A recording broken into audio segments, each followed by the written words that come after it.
오늘 우리에게 주시는 하나님의 말씀은 신약성경 요한복음 15장 9절로부터 12절까지의 말씀이 되겠습니다. 제가 가지고 있는 성경으로 신약성경 173면에 있습니다.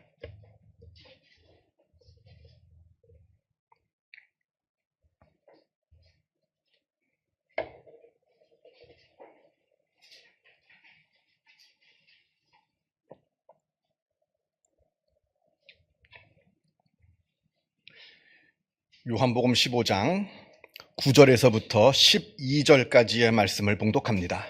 이 계시의 말씀을 봉독할 때에 살아계신 하나님의 음성을 다 함께 들으실 수 있기를 바랍니다. 아버지께서 나를 사랑하신 것 같이 나도 너희를 사랑하였으니 나의 사랑 안에 거하라. 내가 아버지의 계명을 지켜 그의 사랑 안에 거하는 것 같이 너희도 내 계명을 지키면 내 사랑 안에 거하리라. 내가 이것을 너희에게 이름은 내 기쁨이 너희 안에 있어 너희 기쁨을 충만하게 하려 함이라. 내 계명은 곧 내가 너희를 사랑한 것 같이 너희도 서로 사랑하라 하는 이것이니라. 아멘.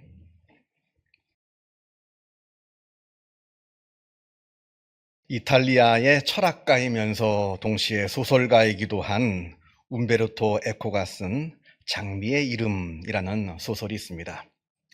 이 소설은 이탈리아의 어느 수도원에서 벌어진 의문의 연쇄 살인 사건을 그 배경으로 합니다.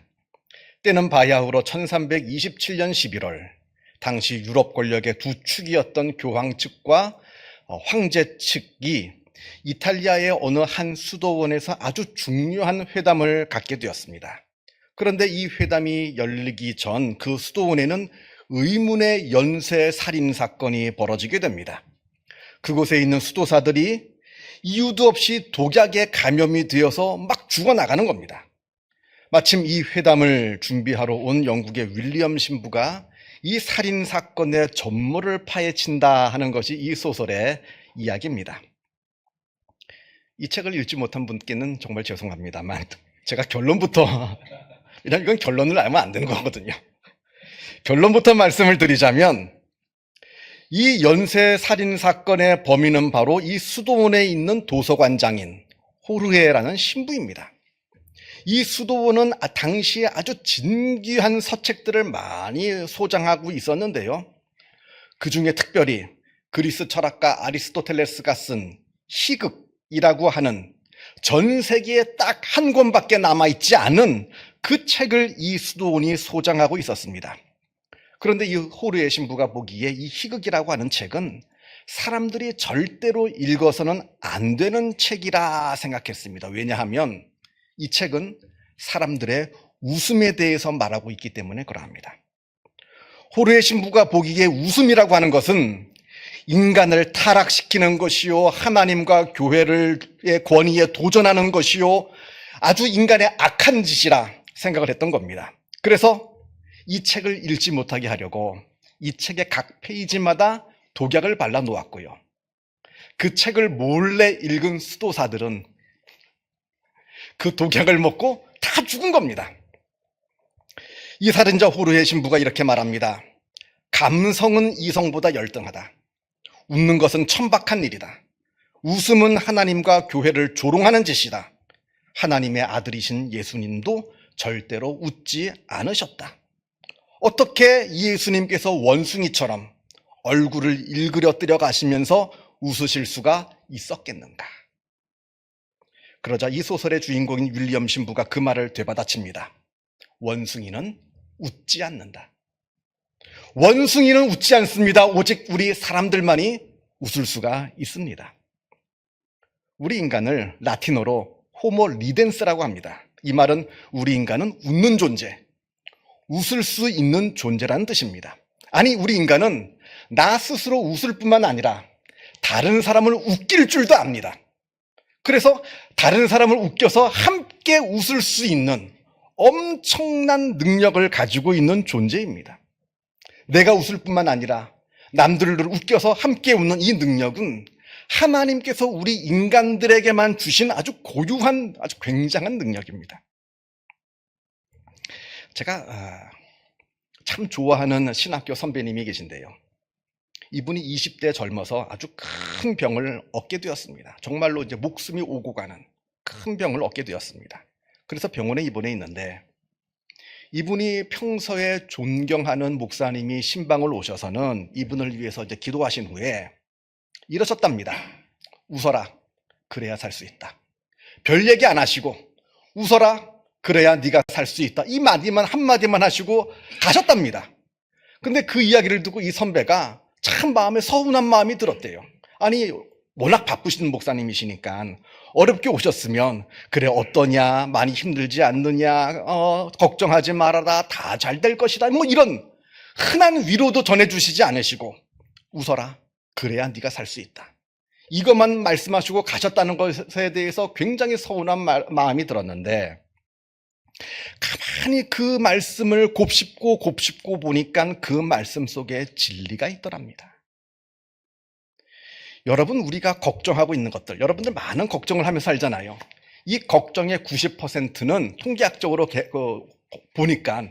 통계적으로 보니까 우리가 걱정하는 것 중에 90%는 실제로 이루어지지 않는다고 합니다. 실제로 발생하지 않는 거예요. 그러니까 우리는 발생하지 않을 걸 가지고 주로 걱정을 합니다.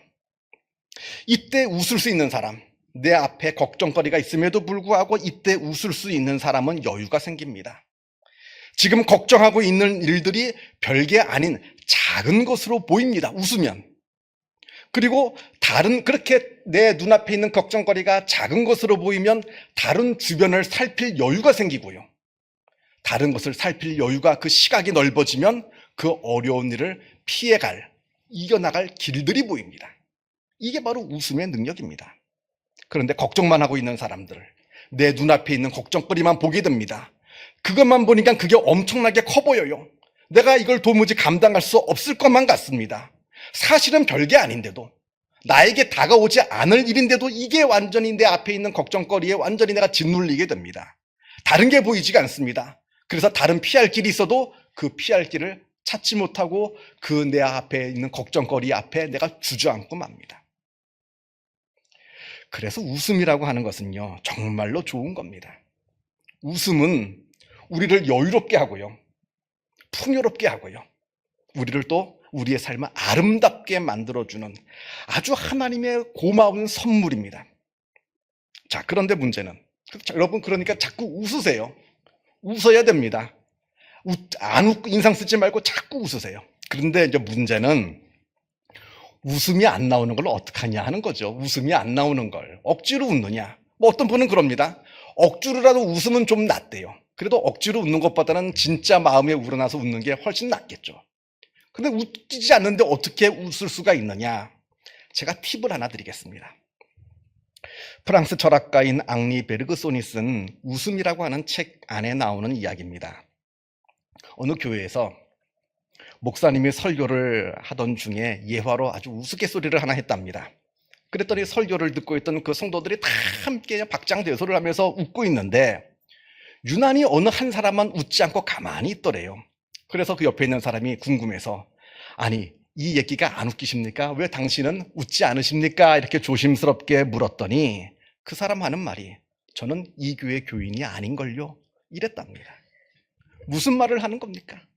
웃음이라고 하는 것은 공동체성을 갖고 있다는 이야기입니다. 이 교회 안에 속해 있는 사람들은 다 재밌고 너무나 웃기는 이야기인데 그 공동체에 속해 있지 못하니까 그 이야기가 하나도 재미가 없고 하나도 웃기지가 않고 낯선 겁니다. 여러분 그래서 웃음이라고 하는 것은 철저하게 공동체성을 가지고 있습니다. 우리가 흔히 굴러가는 낙엽만 보고도 웃는다 하잖아요. 그러니까 사춘기 여중생 여고생들 그것도 적어도 둘셋이 모여 있으니까 보고 웃는 거지 혼자 굴러가는 낙엽 보고 깔깔대고 웃는 사람 보셨습니까? 아무리 웃음이 많은 사춘기 소녀라 할더라도 혼자 있어서는 그게 웃기지가 않아요. 적어도 둘셋이 모여 있으니까 그게 웃기는 거죠. 여러분 진짜 웃기는 것들 뭐 동영상들 요즘 많이 나오니까 보시는데 그거 보면서 혼자 보면서 그냥 박장대소하고 포복절도하고 하십니까? 아무리 웃겨도 피식하고 말아요. 혼자는. 적어도 이게 둘, 셋 이상 모여야 그것이 웃기는 것이 되는 것이고 웃음이 나오는 겁니다. 그래서 세상의 모든 웃음은 공동체성을 가지고 있다는 것을 꼭 기억하시기 바랍니다. 그리고 웃음에는 전파력이 있습니다. 웃는 사람을 보잖아요. 그냥 나도 그 사람을 보면 괜히 나도 모르게 저절로 입꼬리가 싹 올라갑니다. 왜 웃는지도 모르면서 나도 따라 웃습니다. 이건 나도 마찬가지예요. 내가 웃으면 나를 보는 사람들도 나를 보고 왜 웃는지도 모르면서 따라 웃습니다. 이 웃음에는 굉장한 전파력이 있습니다. 그래서 많이 웃으시기 바랍니다. 자, 오늘 본문을 보겠습니다. 오늘 본문 9절에 예수님께서 나의 사랑 안에 거하라 말씀하십니다. 그리고 10절에는 내가 아버지의 사랑 안에 거하는 것 같이 너희도 내 사랑 안에 거하라 이렇게 말씀하십니다. 그러면서 11절로 넘어가면 그리하면 너희 안에 기쁨이 충만하게 될 것이라 이렇게 말씀하십니다. 오늘 우리가 읽은 이 본문을 좀 더 자세하게 알기 위해서 우리가 읽은 본문보다 조금 앞으로 가면 1절부터 나오는 포도나무 비유의 말씀을 우리가 봐야 됩니다. 오늘 우리가 읽은 이 말씀은 앞에 나와 있는 포도나무 비유의 일종의 해설입니다. 해설. 예수님께서 자신을 나는 포도나무요 너희는 가지라 이렇게 비유로 말씀하십니다. 그러면서 가지는 포도나무에 붙어 있어야 많은 열매를 맺게 된다 하십니다. 그런데 그 가지가 포도나무 줄기에 붙어 있지 아니하고 그 줄기에서 떨어져 나오면 아무런 열매를 맺지 못할 뿐만 아니라 죽어 그만 불 속에 던져지게 될 것이다 이렇게 예수님께서 말씀하십니다. 그러면서 이제 우리가 읽은 오늘 본문으로 넘어와서요, 예수님께서 그 포도나무 비유를 더 자세하게 설명하여 주십니다. 예수님께 붙어 있어야 많은 열매를 맺게 된다 말씀하시는데, 그렇다면 우리가 어떻게 해야 예수님 안에 붙어 있게 되는가? 바로 사랑이라 말씀하십니다. 예수님을 사랑하는 것, 그리고 예수님의 사랑을 거부하지 말고 그 사랑 안에 머물러 있는 것, 이게 바로 예수님께 붙어 있는 비결이고, 이게 바로 예수님으로부터 많은 열매를 맺는 풍성한 삶의 비결이라고 말씀하십니다. 여러분, 사랑이 나를 규정합니다. 나는 누구를, 나는 무엇을 사랑하고 있는지, 또 그리고 나는 누구로부터 사랑을 받고 있는지, 이게 나의 정체성을 이야기해 줍니다. 천박한 것을 사랑하는 사람은 천박한 사람이 되는 것이고요, 고귀한 것을 사랑할 줄 아는 사람은 고귀한 사람이 되는 법입니다. 예수님께서 우리에게 나의 사랑 안에 거하라 하시는 이 말씀은 예수님의 사랑을 받아들여라, 그리고 우리 또한 예수님을 진실되게 사랑하라, 이 말씀을 우리에게 주시는 겁니다. 그래야 우리의 삶 가운데 풍성한 열매가 맺힌다는 겁니다. 이런 신비스러운 연합, 예수님과 나 안에 그 신비스러운 연합, 가지가 포도나무 줄기에 붙어 있듯이 이러한 연합이 이루어진다는 겁니다. 그렇게 그러한 연합이 이루어질 때 우리는 풍성한 열매를 맺게 되고요. 자, 오늘 본문은 특별히 우리가 맺을 수 있는 여러 많은 열매들 중에서 특별히 기쁨이라고 하는 열매를 말씀하고 있습니다. 11절 말씀을 다시 봅니다. 내가 이것을 너희에게 이름은 내 기쁨이 너희 안에 있어 너희 기쁨을 충만하게 하려 함이라. 인도의 철학자 오쇼 라즈니슈가 이런 말을 하였습니다. 불교는 마치 초상집과 같고 기독교는 마치 잔치집과 같다. 이건 단순히 겉모습의 외형적인 모습만을 보고 말하는 건 아닙니다. 불교 같은 경우에는 불경을 읽으면서 이렇게 뭐 참선을 하고 하는 이 정적인 모습을 보고 초상집 같다 하고, 기독교는 반대로 예배 때 찬송가를 부르고 아주 이게 능동적인 모습, 역동적인 모습을 보고 뭐 잔치집과 같고, 이런 외형적인 모습을 보고 평가하는 것은 아닙니다. 그런 평가는 아니에요. 이건 기독교 복음의 본질을 이야기하고 있는 겁니다. 우리가 믿는 기독교 복음의 본질은 바로 우리가 누리고 있는 이 기쁨에 있다는 겁니다. 이 기쁨은 단순히 환경적인 것, 외적인 환경과 어떤 상황적인 것을 이야기하는 것은 아닙니다. 그저 좋은 일이 생기면 기뻤다가 반대로 힘들고 어려운 일이 생기면 금방 슬퍼지는 그런 외적인, 상황적인, 환경적인 그런 조건적인 기쁨을 말하는 게 아닙니다. 우리 믿는 자들이 누리고 있는 이 기쁨은 외적이고 조건적이고 그래서 일시적인 잠깐 있다 사라지는 그런 기쁨이 아니라 반대로 내면적이고 초월적이고 지속적인 그러한 아주 근원적인 기쁨을 이야기하는 겁니다. 물론 우리도 좋은 일이 생기면 기쁘죠. 좋은 일이 생겼는데 슬픈 사람이 어디 있겠어요. 우리도 좋은 일이 생기면 기쁩니다. 그러나 우리는 슬픈 일이 생긴다든지 그 좋은 일이 사라졌다 하더라도 우리의 기쁨을 잃어버리지 않는다는 데에 있습니다.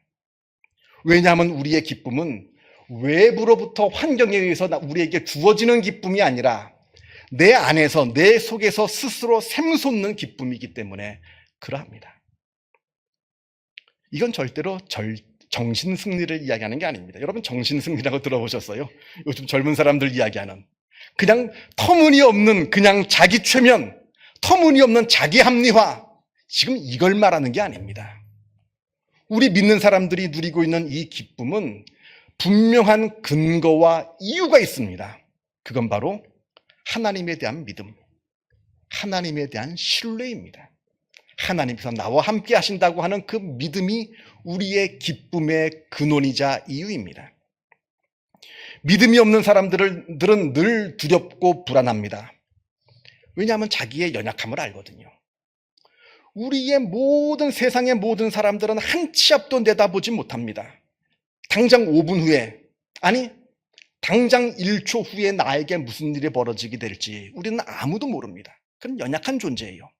그러니까 늘 불안합니다. 늘 괴롭습니다. 또 안들 당장 5분 후에 당장 1초 후에 나에게 무슨 일이 벌어지는지 안들 우리가 그것을 바꿀 수 있는 능력이 없는데 어떡하란 말입니까?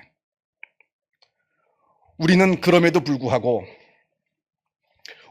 동일하게 다 모르죠. 다 모릅니다. 그럼에도 불구하고 우리는 하나님께서 함께 하여 주신다는 것을 압니다. 이게 완전히 세상 사람들과 우리가 가지고 있는 근원적인 차이라고 하는 겁니다. 우리도 연약하죠. 예수 믿는다고 우리가 강합니까? 특별한 능력이 있는 건 아닙니다.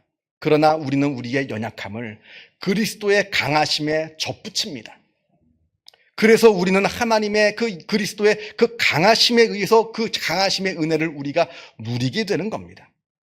그리스도로부터 은혜를 공급받습니다. 힘을 공급받습니다. 용기를 공급받습니다. 또한 소망을 공급받습니다. 이게 바로 우리 믿는 자들이 누리는 기쁨의 근원이라고 하는 겁니다. 오늘 본문 10절을 다시 봅니다. 오늘 본문 10절에 내가 아버지의 계명을 지켜 그의 사랑 안에 거하는 것 같이 너희도 내 계명을 지키면 내 사랑 안에 거하리라. 이렇게 예수님께서 말씀을 하십니다.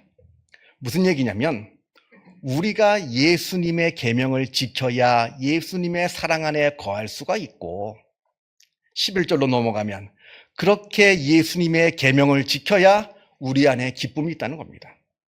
예수님의 계명을 못 지키면 우리 안에 기쁨이 없습니다.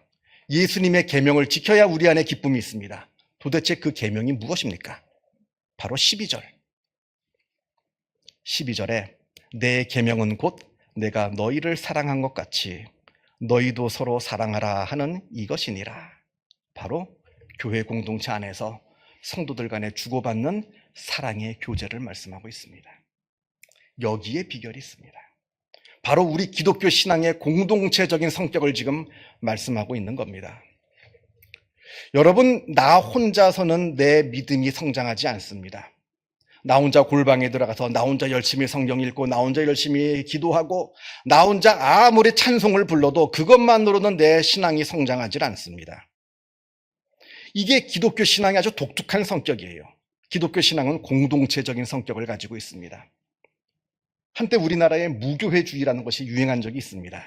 지식인들이 주로 왜 꼭 교회에 가야 되느냐? 교회 가면 복잡하고 사람들하고 얽히고 그거 싫다. 나는 나 혼자 성경 읽고 나 혼자 기도하고 나 혼자 할랜다. 나 혼자 신앙 지킬랜다. 이거는 기독교 신앙의 바른 모습을 이해하지 못하기 때문에 하는 말입니다. 기독교 신앙은 철저하게 공동체적인 성격을 가지고 있습니다. 이건 초대교회 때부터 마찬가지입니다. 초대교회 때부터 2000년 동안 내려온 우리 기독교의 전통입니다. 함께 모여서 함께 예배드리고 함께 말씀을 듣고 함께 기도하고, 기도할 때도 내 기도만 하지 말고요, 나도 급하지만 내 옆에 있는 형제 자매들 그들을 위해서 기도해야 합니다. 그래야 내 믿음이 성장해요. 그냥 나만, 내 기도만, 내가 당한 것만 붙잡고 쩔쩔매면 내 믿음은 절대로 성장하지 않습니다. 내가 급해도 내 옆에 있는 형제 자매를 위해서 먼저 기도할 때 내 믿음이 성장하게 되는 겁니다. 그리고 함께 믿음의 교제를 할 때, 그때 내 믿음이 성장하고 성숙해집니다. 그래야 내 믿음이 온전한 믿음이 되는 것이지, 내가 이 공동체로부터, 공동체 안에 있으니까 뭐 복잡하고 힘들고 뭐 번거롭고, 이 공동체로부터, 교회로부터 이탈하게 되면 그때는 마치 포도나무 가지가 그 줄기에서 떨어져 나와 결국 죽게 되는 것처럼 우리의 믿음도 결국 말라가게 된다는 겁니다. 여러분, 그런 말 있죠. 슬픔은 나누면 감소되고 기쁨은 나누면 커진다. 이런 이야기가 있습니다. 이건 우리의 믿음도 마찬가지입니다. 믿음도 함께 모여서 함께 나누면 우리의 믿음도 성장하는 것이고, 우리 믿음 안에서 사람들과 만날 때 우리의 기쁨도 더 커지게 되는 법입니다. 구약성경 전도서 4장에 이런 말씀이 나옵니다.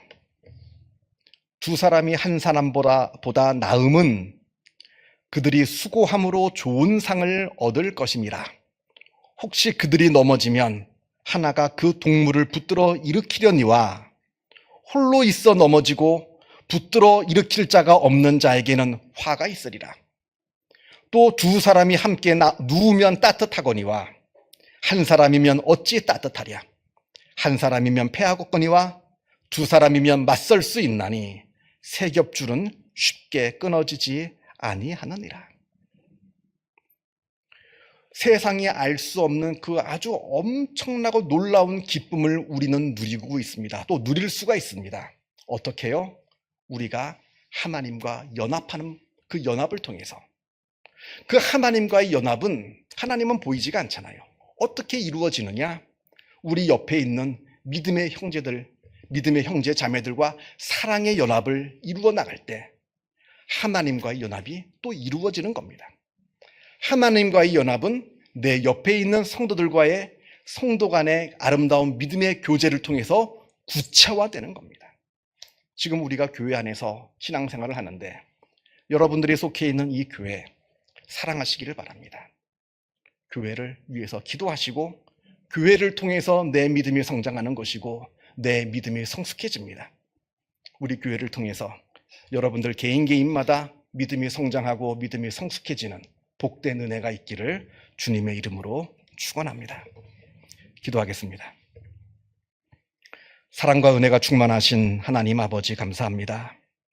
우리를 하나님의 자녀 삼아 주시고 또 우리들 가운데 함께 믿음의 교제를 나눌 수 있는 좋은 믿음의 동료, 믿음의 형제 자매를 우리에게 허락하여 주심에 하나님의 은혜에 감사를 드립니다. 우리가 하나님과 연합하게 하여 주시고 우리 주변에 있는 믿음의 형제들과 사랑의 교제를 나누게 하여 주옵소서. 그리하여 우리의 믿음이 더욱더 자라나게 하여 주시고 더욱더 성숙해질 수 있는 복된 은혜가 우리에게 있게 하여 주옵소서. 우리 마음 가운데 세상이 알지 못하는 기쁨을 부어 주옵소서. 그저 조건적인, 환경적인 그러한 기쁨이 아니라 믿음 안에서 누릴 수 있는 놀라운 기쁨을 우리에게 부어 주시어서 우리가 세상에서 무슨 일을 당하든 간에 우리 마음 가운데 기쁨이 충만해지는 복된 은혜를 누리게 하여 주옵소서. 감사드리오며 이 모든 말씀 우리 주 예수 그리스도 이름으로 기도하옵나이다. 아멘.